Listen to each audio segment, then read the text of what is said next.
Welfare ট্রাস্টের উদ্যোগে ও Hindustan still এমপ্লয়িজের ইউনিয়নের সহযোগিতায় আগামী 20 জানুয়ারি এক দৌড় প্রতিযোগিতার আয়োজন করা হয়েছে ইস্পাত নগরী দুর্গাপুরে। সুস্থ ক্রীড়া ও সমাজ চেতনার উদ্বুদ্ধ এই দৌড় প্রতিযোগিতায় পুরুষ এবং মহিলা দুই বিভাগে অনুষ্ঠিত হবে।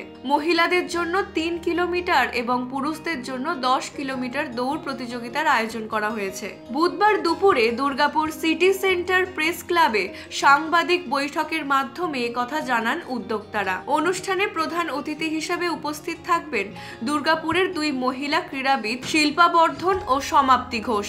আন্তর্জাতিক স্তরে কিক বক্সিং এ পদকজয়ী শিল্পা বর্ধন এবং জাতীয় স্তরে হাই জাম্পে স্বর্ণজয়ী সমাপ্তি ঘোষ। মহিলা ও পুরুষ দুই বিভাগে প্রথম পুরস্কার 5,000, দ্বিতীয় পুরস্কার 3,000, তৃতীয় পুরস্কার 2,000 ও চতুর্থ পুরস্কার 1,000 টাকা করে ধার্য করা হয়েছে। পঞ্চম থেকে দশম স্থানাধিকারীদের জন্য 500 টাকা করে পুরস্কার ধার্য করা হয়েছে বলে জানান উদ্যোক্তারা। दिनों के बाद, बहुत सालों के बाद में कोल इंडिया के द्वारा और ईसीएल के द्वारा फर्स्ट एड कंपटीशन कराया जा रहा है।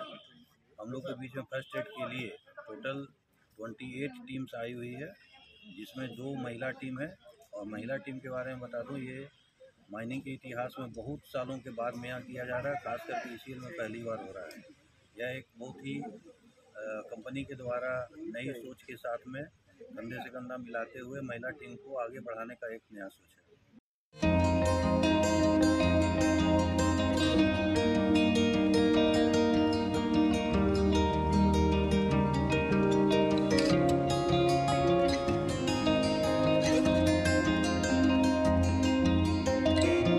Bureau report U Bangla TV.